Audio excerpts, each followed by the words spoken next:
Everybody, welcome. Good afternoon. I see that some of you all are coming in already. So we will go ahead and get started in just a moment, but I want to give about a minute or so for folks to come on in.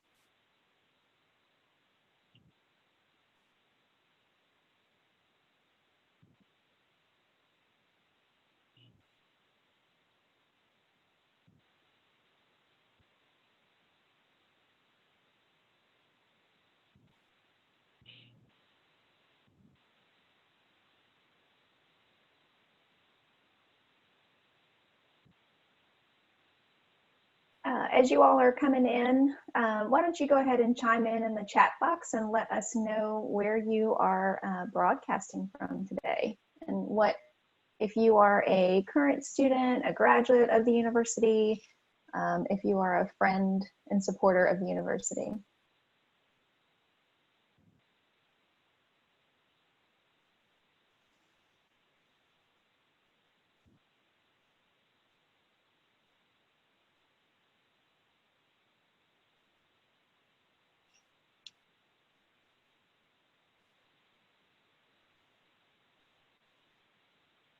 Oh, good. We have some SPCS folks.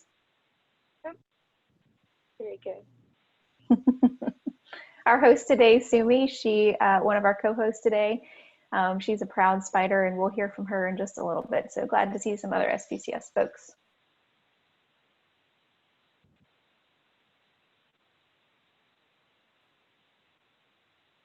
All right, so we will go ahead and dive into it. Looks like we've got some good folks here. Oh, somebody from Phoenix, wonderful. So appreciate you all joining us today, really do. I know it's kind of a dreary Monday, but hopefully some of our content will give you guys some excitement today and things to get prepared for when you are thinking about virtual interviews. Because we are almost exclusively doing them these days, and I don't think that it's going to be going anywhere. I think, if anything, even when we return to in-person activities as it was before the pandemic, I think that we'll still see a lot of virtual interviews, more than we had prior. So before we go ahead and dive into things, I wanted to just let you all know a couple things sort of logistically going on today. So we will be recording, just so you all know, but your videos will not be on. So that's you don't have to worry about that part, but just so you know, it's going to be recorded for future use. The other thing I wanted to let you know really quickly is that we so we will certainly have time for questions. I hope you all are thinking as we're going through today what questions you might have for myself and or Sumi. Because we will have some time at the end that we'll be just chatting casually a little bit with Sumi, have some questions for her. So when you do have questions, please go ahead and use that Q&A feature that's down towards the bottom of your screen instead of the chat. We like the Q&A because that means that you can upvote questions if you see something that somebody else asks that you are already thinking about, or that you would like to know about as well. Go ahead and use that upvote feature, and then we will get to as many as we can. So that's about all of our sort of administrative stuff. But so today what we'll be covering, okay, keep it under time for you all today. We'll be talking about, I'll be talking a little bit first, and like I said, we'll be chatting with Sumi, things that I'll be covering today. So I want to talk a little bit about the different types of virtual interviews that are going on out there. It is, of course, video chats and interviews, but there are several other types that I think would be really good to know about. Then we'll be talking about special considerations, different things like the environment around you, considerations for technology and other things as well. Just some good things to start thinking about if you hadn't already. I'll be talking a little bit about some resources that you have to practice and get ready for this new space. And then we'll be chatting with Sumi. So we'll have a couple times in there where you can ask questions. So be thinking of those as you're going along. Down here at the bottom, you'll see my contact information. So please feel free to reach out at any time if you have any questions or would like to chat in a one-on-one appointment. So we'll go ahead and get started. So we're going to spend a few minutes again talking about the different types of virtual or remote interviews. Really, this is anything other than in person. And so the different types you'll see most often, phone screens, You all probably might be familiar with those. Those are a pretty standard part of interview processes nowadays. Usually they're about 20 to 30 minutes. Hiring managers don't typically like to have those last terribly long. Usually it's just one interviewer, and you can expect a phone screen to be probably maybe one of the first steps in the interview process. There's some other stuff that might be going on prior to that, but we might hear a little bit about that later on. And really, this is just a chance for the hiring manager or the interviewer. Sometimes this is done by somebody in the HR office, and then they pass on the information to the hiring manager in the specific department. But typically, this is meant to just check on information in your application. So you're telling them, hey, look, these are the qualities that you asked for, the skills that you wanted to see in candidates. I'm telling you in my documents that I have them. And so this is their chance really to check in and make sure that what you're telling them is true and that you can speak about that. So you should be prepared for talking more specific details and context about the information that you've listed in your application materials. The next thing I have up here is conference calls. Usually these are multiple people. I would argue that these are maybe the most awkward part of any remote or virtual interview. I've had multiple conference calls and conference call interviews. It's challenging in this setting because you can't see anyone's faces. And so that's really hard because you can't get that feedback and you can't have that back and forth. A couple things to note here. Have your call and information ready before you get on that call and start dialing. Because usually with conference call platforms, they're going to have like a dial-in code or maybe a passcode for that call. And you don't want to have to be scrambling around to find that information. I have pack your patience here on this just because you can't get that face-to-face quote unquote feedback as you can with video calls. It might be, you might have some awkward silences, or as some people might perceive them as awkward, but they're just going to be a little bit of silences there where maybe you're done answering the question, and then the interviewers want to make sure that you have said all that you've wanted to say with that before moving on and interrupting. So there could be some interruptions there that are a little bit strange to deal with, but that's just why I say pack your patience for conference calls. For video calls here, this is probably going to be the next, after phone screens, it's usually going to be the next type of interviews that you'll have. Really, and we'll be diving more into tips on these in just a little bit, but really making sure that you're getting familiar with the platform. There are so many out there nowadays, and maybe we'll hear a little bit more about them later. But there are so many different platforms that have different price points, and so it just depends on what that organization or that company can work with. So if it's something that you haven't worked with before, just make sure that you do a little research. Maybe you could do some Googling and just see like best practices for Skype interviews or whatever that platform is that they're using, because there's all kinds, Zoom, Skype, so many that I can't even think of. I mean, Google has their own coming out now too. The last thing I have on here, is pre-recorded interviews. This is something that is certainly becoming more commonplace, and so I've been doing a little reading on it myself just to get more familiar with it. And so this would be, you don't have a live time back and forth with somebody who's interviewing you. And so you record yourself answering some questions that they've already sent you, and then you send that recording into the hiring manager. This is usually done at the very beginning, at least from what I can understand. This is usually done at the very beginning of the process if it's done. The nice thing about this is that you already have the questions, and so you can really think and prepare. But I know that, I think certain technologies that are used for this type of interview may give you a certain amount of time I don't know if you have a lot of back and forth in terms of like going back and re-recording. So that would certainly be something that, like, if for any interview, you would want to really have rehearsed and practiced your answers, and really be familiar and comfortable with what you would be saying in those answers. So maybe we'll hear a little bit more about that later from Sumi. I'm not sure what her comfort level is with that, but did want you all to know that that is certainly something that you could be expecting. Yeah.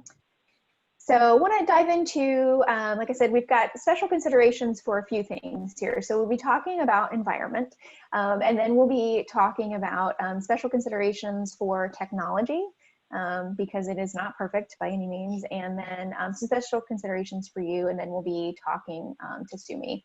So, and then after I get done with my next few slides, then I'll have some time for questions if you guys have any, so be thinking of those. So the first thing here on the list is lighting. I am certainly not, and I think a lot of people out there are not necessarily professional photographers or trained in that, but it's sort of, you know, when you're thinking about what makes a good picture, these are things that you would want to consider when you're doing any kind of a video interview. If you see that picture over there that looks slightly a hot mess, I wanted to share that with you all. That's my home setup. Now today you can see in my background that that is not mine. We, you know, in this new space, if you have somebody in your house with you, you're just trying to make the best of it and figure out what works well for you all, and having to do, you know, work in the same area. But as you can see there, I've got my laptop propped up on a book. Yes, I still have a dictionary that is a Webster's dictionary, but you know, I've got it propped up for the best angle. So those are things that you want to consider. Now, the thing that I did not do right in this picture was that I have lighting behind me, but usually I keep those blinds closed and I keep the overhead on. So when it comes to lighting, really the best for yourself is going to be either focusing on lighting on the in front of you, or maybe to the side. Behind you is usually the worst, because that's going to make you look like you have a shadow over your face. So you want to play around with what works best for you. You know, maybe you have like a lamp that you could sort of move around the room and see what works. For your background, neutral, not distracting background. You know, of course, remove inappropriate objects, things like that. You know, pictures that might be a little bit controversial or something, if you have posters or anything up on the wall. But also consider virtual backgrounds. I've got a link down there at the bottom of the slide. And so if you're looking for some really great Spider Pride stuff that you can show off your excitement for the university, consider doing that as well. You would just, I know that this is available with Zoom. I don't know about other platforms if you can have virtual backgrounds, but something to consider. Also, you want to look at the camera angle that you have. I can't tell you, luckily there haven't been actual interviews, but I have certainly been in appointments or other things with folks, and I'm, you know, sort of looking the wrong way at their nose. So you just really want to be aware of your camera angle. This is why you would want to test things out the day before. You know, fire up that computer or your webcam and see how you're going to look on screen, and make sure that it's, you know, not only a flattering, but just an appropriate angle. Noises, I think, especially the last few months and today moving forward, you know, we've got probably more distractions and noises in the house than we might have had before. So some good things to think about with this space is, you know, just preparing those in your house. You know, tell them a few days before, remind them the day of, that you've got an interview going on. And even if this is a phone interview, just reminding them that you really need this time to be quiet.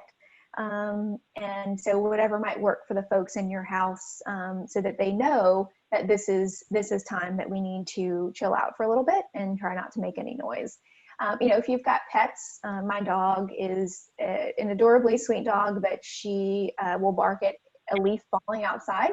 So when I'm doing these things, you know, and we just sort of cross our fingers and hope that we don't have a delivery or anything. But, you know, if you need to put your pet, or maybe have a dog that's a loud barker in a separate room or in their crate, you know, consider doing that as well. One of the other things that's worked really well for me in the last couple months is I have, when I'm, see the picture over there is me in my bedroom. working, when I'm in that space, what I do is I have a sign on the door, and it's sort of like, you know, the open close sign for businesses. So I have a sign on the door that says, come in with a smiley face. And then, you know, if I'm on a phone call or a video call, but it's okay if my husband comes in and does something. But if I'm in a space that I really do not need any distractions or disturbances, then the other side of the sign says, please don't disturb. So you could consider doing that too, if maybe some folks in your house just, you know, they might forget. Maybe they'll just need a visual cue that you've got something really important going on. So the next thing I have here is, so for your connectivity, like technology is wonderful, but it certainly is fallible. And so one thing you most definitely want to do is test out your technology, especially if this is a new platform to you. A few days ahead of your interview or your meeting, go ahead and just, you know, play around with it and make sure that you know where all of the meeting controls are. You know, if you need to mute yourself quickly, or, you know, where your video button is, anything like that, just to make sure that you're fairly comfortable getting on it. It has definitely taken me a little bit to get used to Zoom. That's the platform that we're using. And just to figure out where all the meeting controls are, so I can sort of quickly navigate stuff and make sure that I'm comfortable with it. Make sure that you test out your speakers in your video as well, and your audio. With this, you might want to play around with this and see what works best for you. I have found for really good sound quality, especially as you are being heard on the other end, trying, you know, getting headphones or headsets. I think that's really going to help you show up well. For me personally, and you want to make sure that this works for you. If you are in an area geographically where maybe you don't have the highest speed internet. I love where I live, but we do not have the quickest internet in the world. And so because of that, I have had to start using headphones because I get some feedback. And this is another good thing too to keep in mind, is that you would want to test out your technology a few days ahead of time with your audio, especially to see, you know, test it out with a friend or maybe a family member who has that same capability that you do. And see if you're getting any feedback, because I didn't realize that my audio sounded really weird and echoey until a coworker was like, hey, just so you know, this is how you're sounding. And that was really helpful for me, because that's when I started using headphones. And just make sure that your video works well and you've got it the angle you want and stuff. And like I said, just grab a friend, or if you've got you know, somebody down the street, or just a really good friend to help you out. Just make sure that you test that out a few days ahead of time, that everything is the way that you would like it. The last thing I have here is hardwire, if you can. You know, so much of us are wireless internet, which is wonderful. But for that really sort of stable connection, you know, it reduces the lag time, you know, between your video and your audio, because sometimes if your internet is unstable, or if it's just, you know, at least where I am, like if we've got a lot of wind, or if we've had a lot of rain lately, sometimes my, you know, it looks like those bad old movies where my mouth is moving and then something else is coming out of it that you hear. So you've got that lag. So just, you know, if you can hardwire into an actual cable for your internet, that is, you know, that's really going to help you feel a lot more comfortable with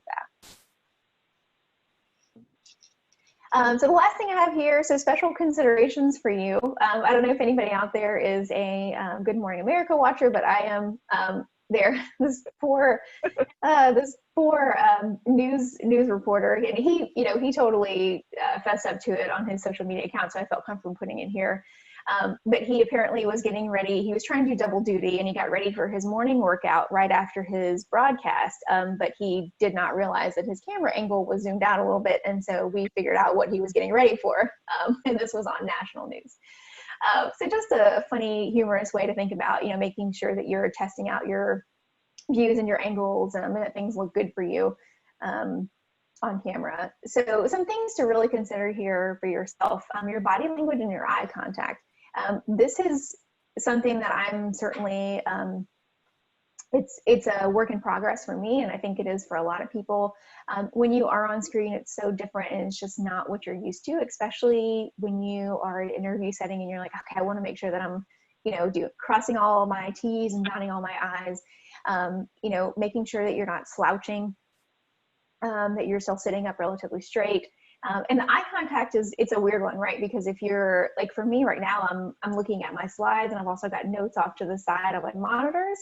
And so I want to make sure that I'm not looking awkwardly, in any direction other than as straightforward as I can get it. And so things that you can do is to try, use Post-it notes around your screen for reminders. So if you're in an interview on camera, of course you would want to practice your answers, make sure that you know generally what you're going to be saying with them. But having Post-it notes stuck around your monitor, if that's what you're using, or maybe on the wall behind your monitor, so it's not really awkward if you're looking over here or maybe you're looking down at your notes, especially if you're fidgeting with papers and things like that. So having Post-it notes around is a really good idea, just as gentle reminders for yourself. If you have a tell me about yourself question, these are some bullet points and highlights that I would want to say when I answer that question. Making sure that you're looking at the camera as much as you can, which I know is very weird with video platforms, because oftentimes, on the screen, especially if you have multiple people, they're going to be showing up in different places on your screen. And so when you are answering questions, if you can try to look at the camera, that's what's good. So on the other end, when people see you, that they're going to see that you're looking directly at them, quote unquote. The other thing I have down here for your body language and eye contact, so consider disabling your view. And what I mean by that, at least with Zoom, now again, full disclosure, I'm not familiar with other platforms just because Zoom is what we've been using. But with Zoom, especially when you have it in the gallery view, so if you have multiple people on that interview and you have multiple screens popping up in your Zoom view, I have found, and I know other people have found it as well, and oftentimes if your video is popping up in that, it's a little distracting, and simply because you want to make sure that you are looking good on camera. Right. And so maybe if you have your video, and this is all sort of dependent on how you interact with this information in this platform. But some people find it really distracting because they want to keep looking at making sure that I'm sitting up straight, making sure you're doing all your right things and you're smiling. So at least with Zoom, and I found myself in meetings doing that before, at least with Zoom, you can disable your video. And that doesn't mean turn your video off, but it just means that when you're in the gallery view, that your video doesn't show up in that gallery. Got it. So you could consider doing that, and you can play around with it. Yeah, maybe if you had a friend test it out with you, a few days before, you could play around with what might feel most comfortable to you. The other thing I have here, so really be aware of, just like you would in an in-person interview, just really be aware of your attire. It is a little bit different. It might show up differently on camera, and especially with your lighting. Like I would probably recommend for an in-person interview, is just no bright colors, really bright colors, like certain maybe, brighter hues of pinks or reds or, greens or things like that could just show up a little bit funny on camera. So just be aware of that. If you wear makeup, test run this. I did this before I started doing a lot of video stuff, working from home. Just be aware, and it's probably not anything, really different, but because you have different lighting, it might show up a little bit differently, and you just want to make sure that you're, presenting your best self. And I'm not saying, wear a bunch of makeup. If you are a makeup wearer, some people are blessed to look, not need to wear makeup, and that's great. But if you do, just make sure you do a test run and make sure that it looks the way that you would like it to look. Nod and smile to show your engagement. And this is especially in this space. I've been in, lots of meetings nowadays over Zoom. And when you are, and you probably notice this if you're in classes too, currently with this platform, when you just have somebody on screen that just is a very flat affect and just sits there, it's really hard to tell if they're paying attention, right? It's sort of the same thing with in-person stuff. But especially it's sort of highlighted or exaggerated when you're in this new video platform. Have notes, but practice. So with this, you know, just like you would do for an in-person interview, you don't want to seem like you're reading off of a script, especially if your script is down here. And so just making sure that you are comfortable with your answers, that you've practiced them. And if you need to occasionally refer to notes, remember, have those Post-it notes around your monitor, or maybe behind your monitor so it's easy to view them. And just make sure that you're comfortable with that. The other thing I have here is just making sure that you're, just like you would for in-person, show up early. So if it's a phone or if it's a video interview, you know, even if for a video interview you have to sit in a waiting room for the host to admit you, that's perfectly fine. Or if, you know, you're the first one to chime in on a conference call, that's perfectly fine too. But I think, you know, in ways to make yourself stand out in this more digital world, showing up early is a really good idea. So that way they don't have to wait on you. You already know that your technology is A-okay and it looks, you know, you're comfortable with it. And so that way that they know that you're excited and prepared. So that's what I've got with that. The last thing that I wanted to share with you, so if you do have questions about some of the stuff that I've covered in the last few minutes, go ahead and definitely pop those in the Q&A box there, and we'll go ahead and talk with them. But after this, we will go ahead and chat with Sumi. But I did, in the meantime, want to let you all know that, you know, if you do have them coming up, or if you've had some remote interviews or virtual interviews, and you still feel like you want some practice, there are some really great resources for you through University of Richmond and otherwise. So one thing that we have, it's something that we pay for, that if you have a University of Richmond email, you can access this through Spider Connect, so it's Interview Stream. It is a video feedback, essentially, and so you can practice answering certain questions. They will be the person on the other end of that video interview with Interview Stream. They'll give you a question and a prompt, and you'll answer it. They'll time you, and then they'll give you feedback. You know, how many filler words did you use? That's probably my least favorite part of getting feedback. But, you know, how many filler words did you use? And just a bunch of other different really great feedback. And it's just good to see yourself on camera too, to know this is how I show up. You know, do I need to think about sitting up straighter, things like that. The other thing that we offer too through University of Richmond is virtual mock interviews with an advisor. So all of our career advisors in the office are well trained, because we are in this space now where all of our appointments, no matter what they're for, are virtually. So we offer them phone and over Zoom. We do have Skype availability too, but we found a lot of people are using Zoom these days. So you can certainly schedule an hour-long mock interview practice over Zoom if you'd like with an advisor, and we can walk through, or we can be as formal or as informal as you'd like with that.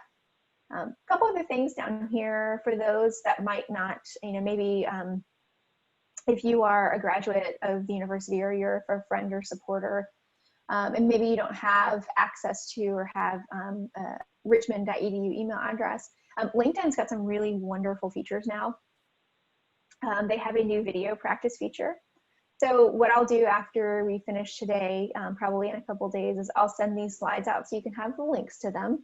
But they do have a really great, I think they just came out with it a couple weeks ago, but it is a new video practice feature. It's a lot like Interview Stream for those that don't have the University of Richmond access to it. And so you can record yourself answering certain standard interview questions, like tell me about yourself, you know, tell me about a time when you overcame a challenge, you know, things like that. So it'll give you tips on how to answer those questions, and then you can record yourself answering those, and it will give you feedback, such as filler words, maybe if you accidentally use an inappropriate word or phrase and you didn't mean to, things like that, just to be aware of. And then the other thing that they have too, which is really wonderful, is this is really good for candidates to know about, but also really good for the recruiters to know about as well. So they have a new, you remember when we were talking a minute ago about the pre-recorded interview? So LinkedIn sort of, they've dove into this area. And so they have a new feature that recruiters who are recruiting on LinkedIn can opt into video intro feature. And so they can ask candidates that they want to know a little bit more about to answer, 2 or 3 questions for a pre-recorded interview and send it into them through the platform. So just know, candidates out there who might be doing some job search through LinkedIn, that this might be something that a recruiter through that platform will ask you to use. And again, if you all want to practice out there, if you're on the call, please, reach out to, I'll have my contact information in a little bit towards the end, and please feel free to reach out and just let us know how we can help. Like I said, we can certainly do a mock interview with that.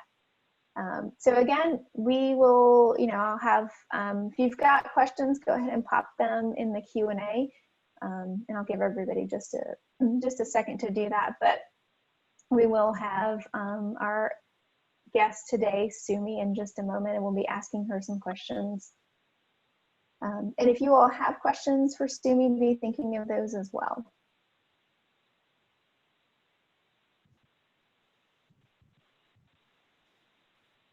In the meantime, if you're thinking of questions, my contact information is there. Feel free to reach out. Like I said, we can be found on the web at careerservices.richmond.edu. My direct line is there. It's being transferred while I'm working from home, and I will, of course, answer emails that you all send out. So I don't see any questions right now. So I think what we'll do is I'll go ahead and stop my screen, and we will have Sumi with us. So I did want to say just a couple words, and then we'll go ahead and let her introduce herself, and then we'll dive into some questions. So Sumi is a proud 2009 Spider. She earned her Master's of Human Resource Management from us, and before that, and she's also a very proud Ram. So she has been around Richmond for a little bit. So currently she is the Senior Talent Management Consultant with the Department of Human Resource Management for the Commonwealth of Virginia. And I'm glad I got through that because I had to practice that one. That's a long title, Sumi. Sumi has had over 10 years of experience in HR, and so we are really glad to have her here with us today. So I'll let you say a few words more about yourself, and then we'll dive into some questions. Sure. So good afternoon, everyone. I'm really excited to be here with you, and I'm trying to focus on all of the best practices that Becca just taught you guys during this virtual session we're having.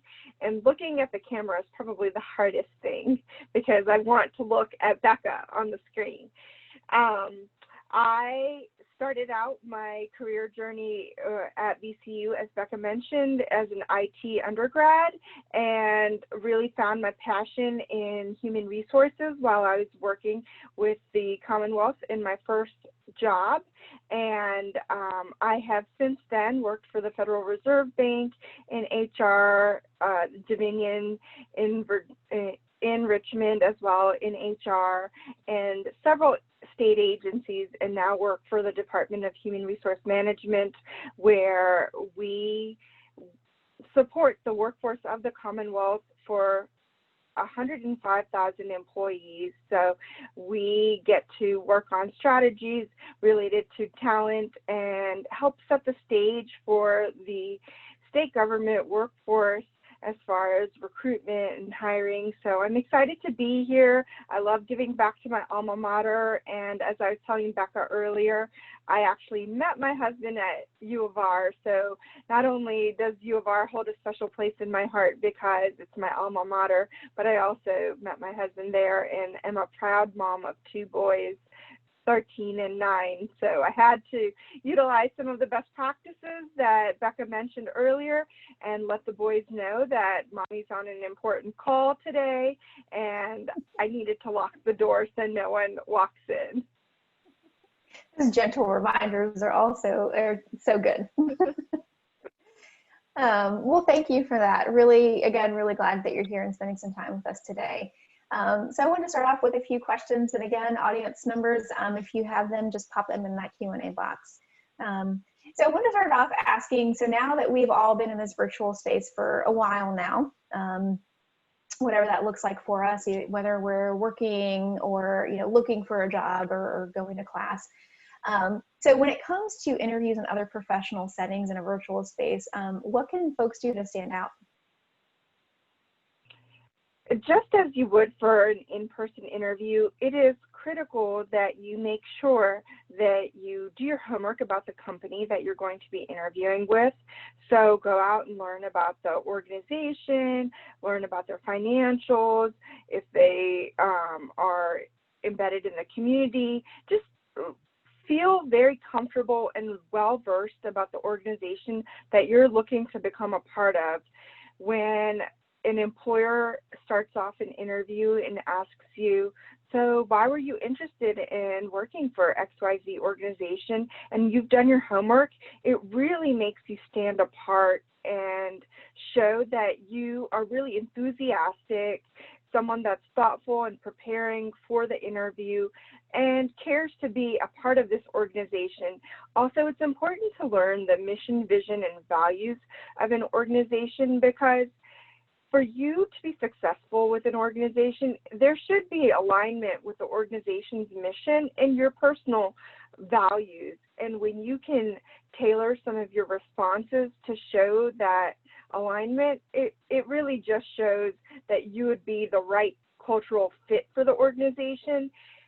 When you're invited to an interview, what you've submitted in your application and on your resume shows that you're a viable candidate that could get the job done.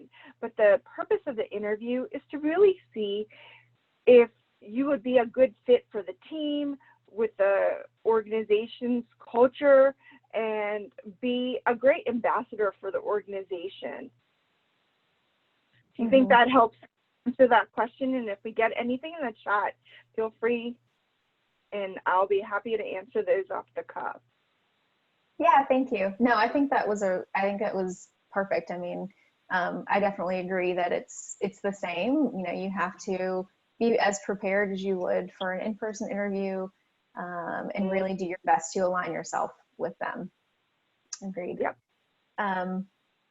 So as we discussed earlier, there are some special considerations for preparing for virtual interviews.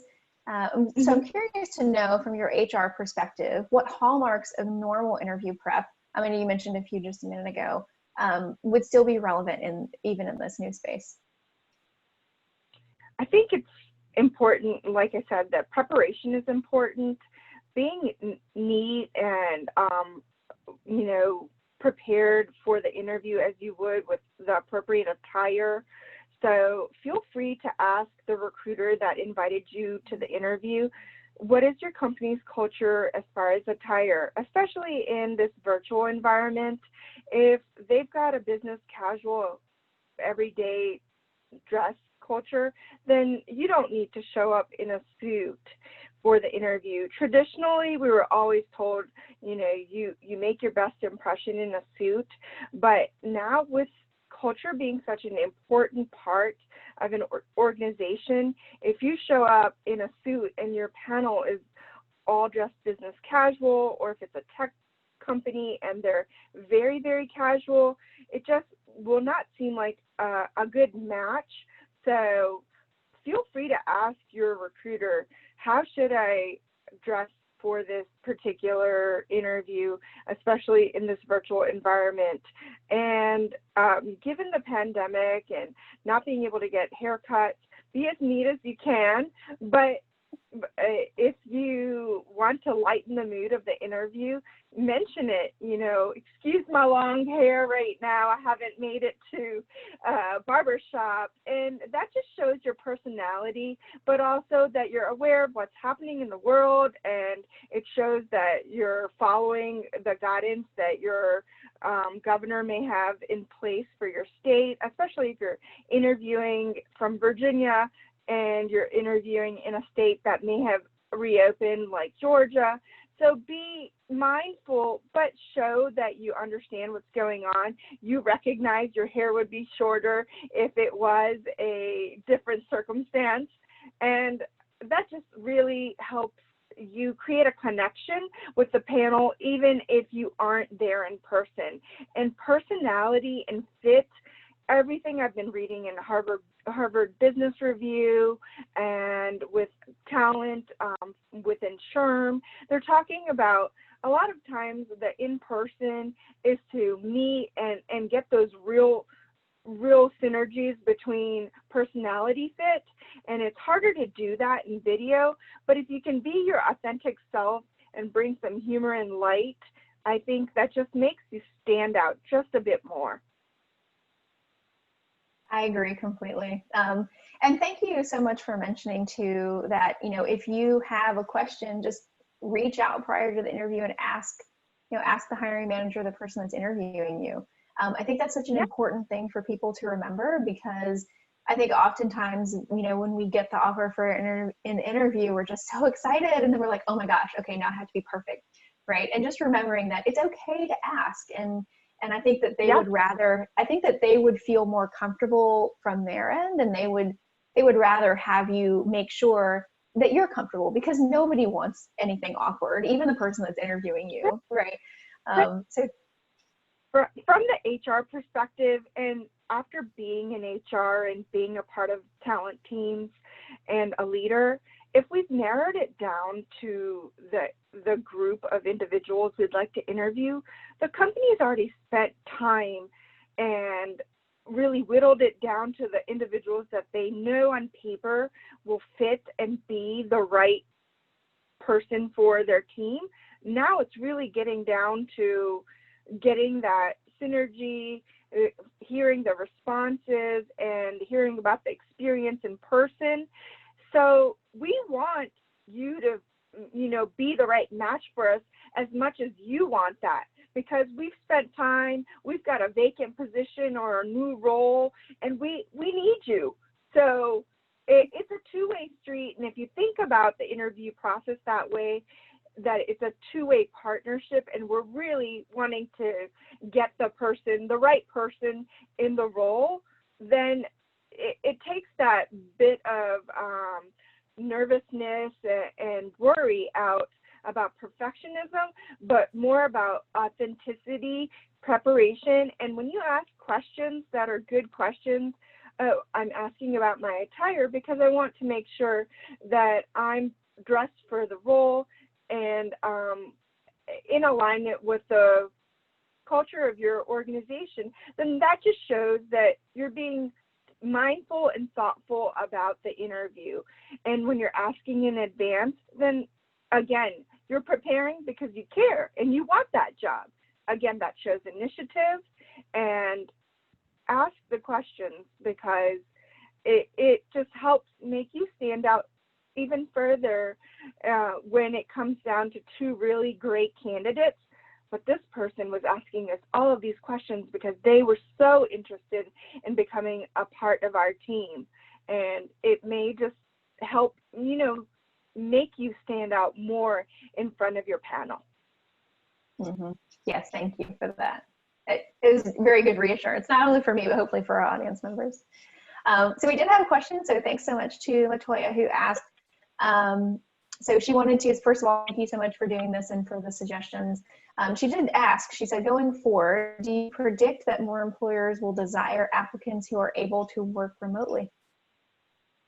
Yes, especially in the public sector or private sector, excuse me, but even in the public sector, government is shifting because this pandemic has caused us to shift, and where leadership may have been a bit hesitant about remote roles, they were forced to shift overnight and have seen that, hey, it's working, and we don't have to have everyone in the office for work to get done.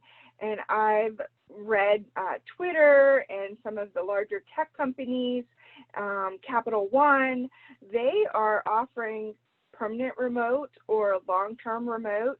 So having employees that are adept and agile and able to manage their work and life in a seamless manner, I think this is the new world of work.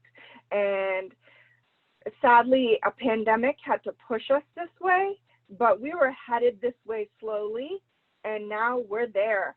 And so companies that are willing to be really flexible and fluid are going to be the ones that attract the top talent.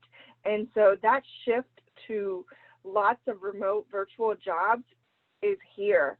And it's important that we get comfortable and create a routine for ourselves where we are delivering and producing, but can manage to do it from home and utilize the technology that's available to us, utilize email and phone, and stay connected the same way we would if we were there in person, but now doing it all from home and being successful. Mm-hmm. I agree. It's definitely a new space, for sure. I think it's pushed a lot of us to our, past our comfort levels, into spaces that we didn't know we could be in. So I'm curious, and this might be a little bit premature, but I'm curious to know, do you think, like if you're somebody who right now is currently working, who's blessed and lucky to be currently working, and we had to adjust very quickly to this new space. Do you think it would be, if we were on the job search, if somebody out there were on the job search, do you think it would behoove them to talk in an application about how they have quickly adjusted and adapted to this new technology and new space? For someone earlier in their career, or someone that has a very traditional job that was known to be a in-person, in the office job, for example, an executive assistant. Normally, executive assistant roles are in the office. They're the boots on the ground for that executive they're supporting. But if an executive assistant can remotely work and still be as, successful in her or his role from afar, then it's definitely important for them to show, if they're looking for a new job, that in a traditional role, I was able to still meet and exceed my leader's expectations by, using XYZ strategies to be able to support them from afar and it be seamless. Yes, absolutely. Highlight that. And for those early in their careers, it would be good to show, if you have an internship or some type of opportunity where even online learning and the challenges that it poses, and how you were able to adapt, utilize technology, learn new ways to collaborate with classmates on group projects, and still accomplish what needed to get done. And you did it in the drop of a hat, basically, because we just had to change course so quickly with the pandemic. So yes, those skills, and if there isn't a place on the application to put that information, make sure you do so in your cover letter on how you were able to adapt and be agile and still be successful. Thank you. So we had a question from a listener. She is asking, what are your thoughts on the full-time job market over the next 6 to 9 months? And it's a sort of maybe a really broad, wide question, but curious to know what you've been reading out there. I personally just follow Indeed and have a ticker set up to see what jobs are available in human resources specifically. And as soon as the pandemic hit, I noticed that the jobs in the HR tickler, and I follow it statewide, so from Northern Virginia and Washington, D.C. down to Virginia Beach, just to see what's happening in the market. And it seemed like it went from 100 jobs to 5 jobs overnight. But as I've continually been watching it, the jobs are coming back because organizations needed that time to figure out what's our new normal. And now as they're figuring it out, they're starting to repost roles of critical need that can be done remotely, that they figured out on the back end. So as a job hunter, we're looking for the positions. But if you think about it as you being the business owner, they're having to figure out, okay, if we need to onboard new folks remotely, how are we going to do this? What technology do we need? We still need to follow the federal laws and guidelines on gathering I-9 information. All of those processes required time for agencies and organizations to really pivot and figure out how are we going to hire folks successfully and bring them on and acclimate them to our culture virtually. So I think the jobs, to answer your question, are going to start showing back up. There are some industries that are heavily negatively impacted, and it will take them time to rebound. But if there's a specific industry or an organization that you're looking for, or even a state, and you're open to relocating, I highly encourage that you set up an Indeed.com ticker so you receive an email daily showing you the jobs that are available in that market. Another thing, if you see a job get posted, please don't wait till the end date of that posting to apply. Apply as soon as you can, because there are certain organizations, and I'll tell you from experience, when I worked at Dominion, they would open up a job, and within 3 days, they had 300 applicants. So the recruiter, as they go through them, they compile, shift over to the hiring manager, compile the next set, shift over to the hiring manager. And if you are applicant number 299, they might have already sent 10 sets of individuals that they thought were good enough for the hiring manager to review, that you may not even make it into that pool to go over and be seen. So if you see a good job, apply as soon as it's posted. That is one of my top, points for you to take away. If you see a job, apply to it as soon as you can. Keep your resume ready, and make sure, and I'm sure Becca has told you and your other advisors, you tailor each resume to the job. You do not have a canned resume that you just ship off to the potential employer of interest.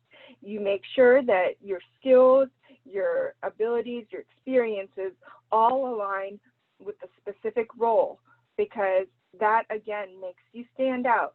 When you send a canned resume that's gone all around town, recruiters will also be able to tell, oh, this looks like a canned resume they just sent, and they didn't make sure to align with what we listed in our job posting as requirements or the experiences we were looking for.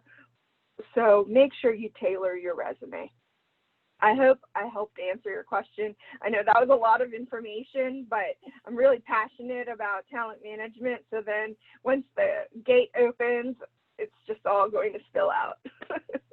No, thank you. That was really good. And that's a really nice reminder that, yes, what we are teaching and what we are saying is true out there in the talent management world. So I appreciate that. Mm-hmm. It looks like we have a couple more questions, which I think might bring us up to time. But of course, if audience members have questions, feel free to chime in. So the first one is, would it be appropriate to reach out to potential employers to ask if they have any remote opportunities available? I know many internships this summer were canceled in person, but I'm wondering if the companies could still use remote work. So networking, everything I've been reading is still key, even in this virtual environment. So if you're interested in a particular company, yes, go out on LinkedIn, look to see who you can find through your network connections that works for that employer, and make a connection with them and build a relationship with their recruiter.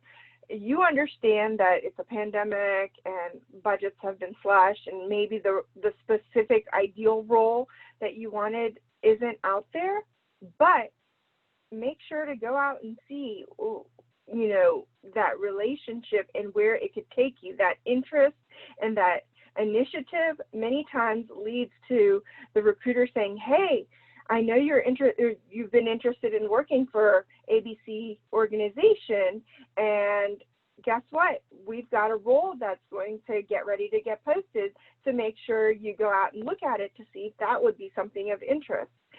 And as far as internships, I've even seen some sites that have a lot of virtual internships taking place. So if I'll have to connect with Becca and find that site. I know I posted it on my LinkedIn, where it's a whole host of organizations that have quickly, adopted and wanting to give young professionals and those in college a work experience, and they're doing it remotely. So check out that list, and I'll make sure I get it to Becca.